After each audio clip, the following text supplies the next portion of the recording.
Have you ever read a line in a book or heard a phrase that just stuck with you? Something like, all the world is a stage, or time flies like an arrow. Well, these magical expressions are more than just words, they are figures of speech. Hi, and welcome to Decode English, where we make language come alive. In today's video, we shall be exploring the fascinating world of figures of speech. What are they? Why do we use them? And how do they transform ordinary words into extraordinary ideas? Stay with me till the end because we shall not only unlock the secrets behind these powerful tools of language, but also give you an exciting content coming up next. Let's start. The definition says a figure of speech is a way of using words to make language more interesting, expressive, or creative. It helps in adding beauty, emotion, or emphasis to what we say or write, making it more engaging for the listener or reader. For an example, we can simply say, time passes quickly. But to make the idea more beautiful, more vivid, we can say, time flies when you are having fun. By this, we are making this sentence a piece of art. When the reader reads it or when someone listens to it, there is an ongoing story in their head, which makes the whole idea more interesting, creative, and it expresses us more beautifully. Let's take another example. Imagine you are sitting in a park watching the sunset. The sky turns shades of orange and pink, and there you think and say, the sky is a canvas painted by nature. Now, this is not a literal statement, it is a way to make the scene feel alive and magical. This is what a figure of speech does. It transforms simple words into something more colorful and expressive. It helps us describe things in a way that touches emotions and creates vivid images in the mind. Without it, language would be plain and dull, like a story without imagination. So, a figure of speech is like a spark in our words, making them meaningful and memorable. Let's have a look what different scholars say about figures of speech. Quintilian, the Roman rhetorician, says that a figure of speech is an artful deviation from ordinary expression. It means what we can say ordinarily. A figure of speech beautifies it like a piece of art. It deviates from ordinary things, making them an art. Now, Encyclopedia Britannica says a figure of speech is any intentional deviation from literal expression to emphasize, embellish, and clarify meaning. So, words are not words, they're the strokes of a master in his paintbrush. Again, Oxford English Dictionary says a figure of speech is a word or phrase used in a non literal sense for rhetorical or vivid effect. The keyword here is rhetorical or vivid effect. The last one, Gerard Zenti, who is a literary theorist, he says figures of speech are tools that transform language into an art form, adding depth and resonance to the written word. These are very popular definitions regarding figures of speech. If we want to summarize the whole, we shall get the purpose of using figures of speech. Firstly, it enhances our expression. Figures of speech are not just a way to dress up language, they serve very important functions in communication. Imagine speaking without any expression, exaggerations, metaphors, simile. Our words should be flat and less engaging. It adds emotional depth to our words. For example, when we say, I have told you a million times, we are not literally counting the number of times, but emphasizing how often something has been said. The second purpose, it creates vivid imagery. They help to create clear and colorful images in the listener's or the reader's mind. Take this. The world is your oyster. It suggests opportunity and excitement, making the idea more powerful than just saying you have many opportunities. So, naturally, it's giving you an image to your mind. Figures of speech make communication memorable. It often makes our language more striking, ensuring that what we say sticks in the people's mind. For instance, if I say waking up early is helpful, it is okay.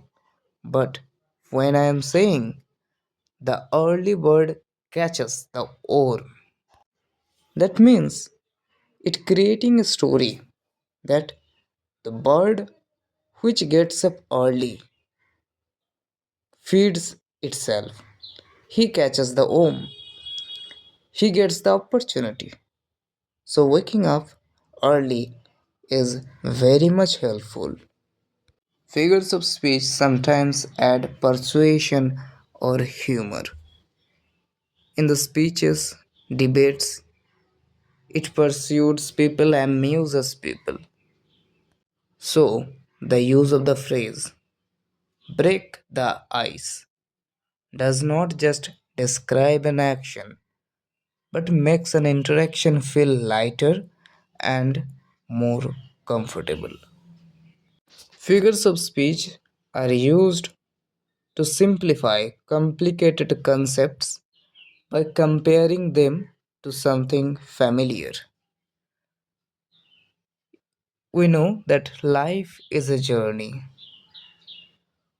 but we can say life is full of ups and downs. So it helps the people understand in a relatable way. So, in short, figures of speech are the tools that make our communication not just clearer but more engaging, persuasive, and there are some broad categories of figures of speech. Here is a chart. Here we can see five types of figures of speech. Figures based on similarity, based on association, based on contrast, based on imagination, based on indirectness, based on sound, based on construction. So the first category has simile, metaphor, analogy, similar metaphor.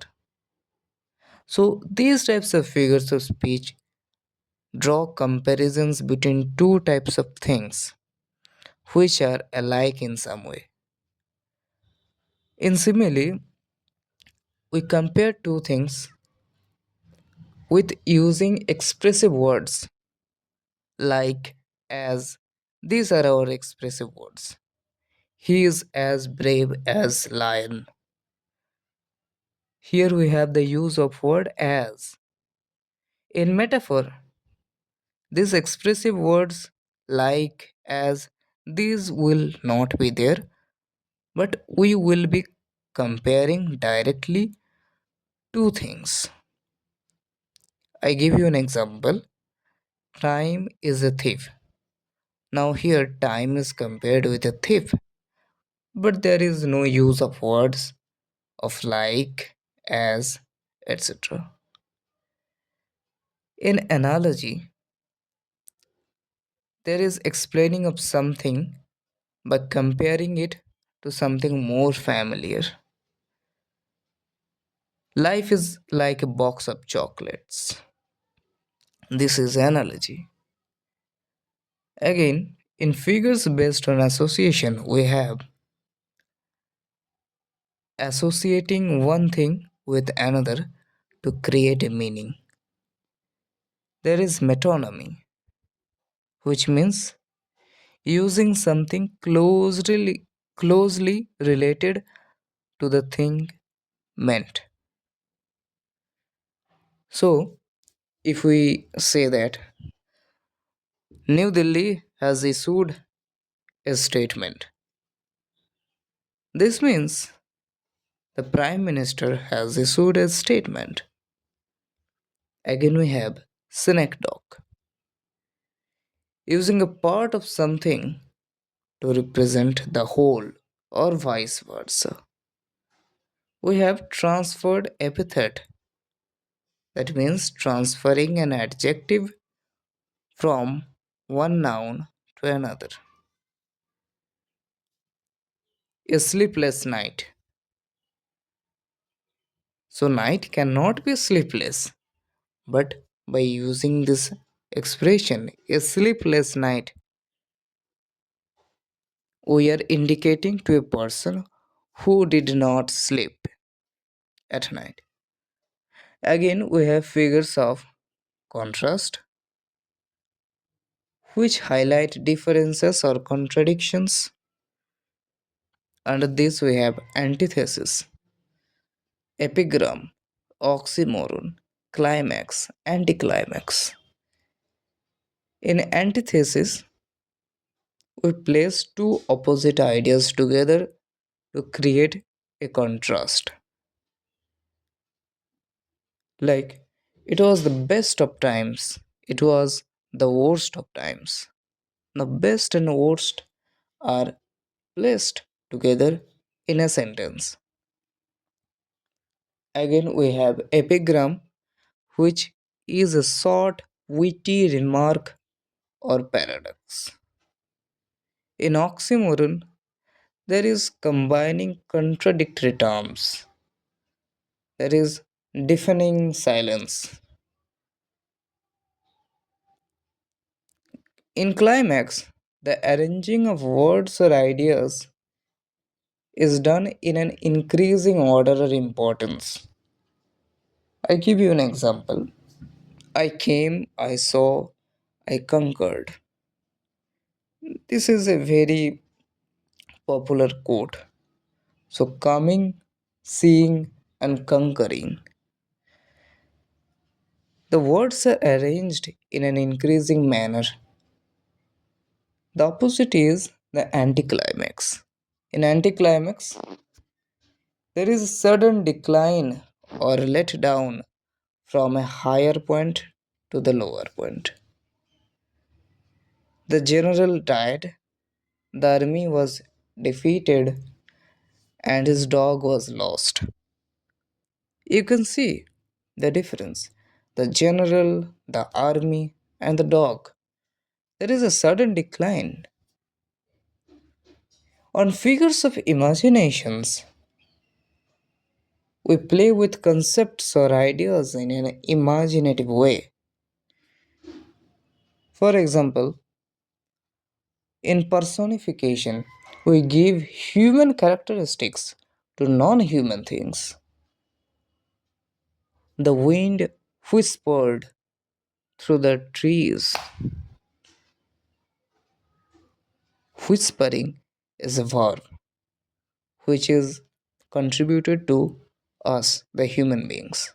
But the wind is whispering through the trees. This is personification. The wind is personified. We have next in apostrophe, pathetic fallacy, hyperbole, reason. In pathetic fallacy, we attribute human feelings to nature or inanimate objects, like the angry clouds. Human can be angry, but how the clouds? So we are attributing human feelings.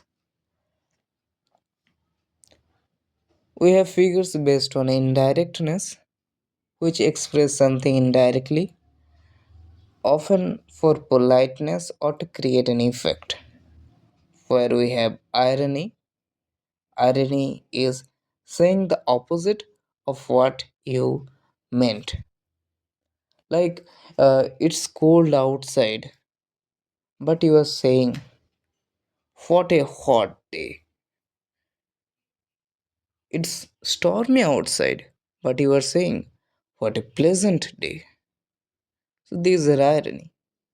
Then we have periphrasis, euphemism, innuendo. In figures based on sound, we play with the sounds used in the language. They are often used to create rhythm, mood, or emphasis. We have pun, we have onomatopoeia, alliteration, assonance. Then figures based on construction. These figures focus on the arrangement or the construction of words and sentences, like chiasmus, juxtaposition, Henriades, litotes, asyndeton, polysyndeton, hyperbatons, epiphora, palilogia. The video is getting quite long, so we shall understand the categories of these kinds of figure of speeches, and every figure of speech in next videos. There will be parts to understand the whole concept, how we ornate our language, how we beautify our language. To get a grasp in English language, you need to see all those videos. It will increase your creativity, your productivity, and your understanding to a certain level. We shall be using examples, famous quotes, literature, and everyday language. You won't want to miss it as we uncover how these creative expressions make the language come alive and more powerful. So, subscribe to the channel, like the video, drop a comment, and check out these upcoming videos to learn more about figures of speech and improve your language skill. Thank you.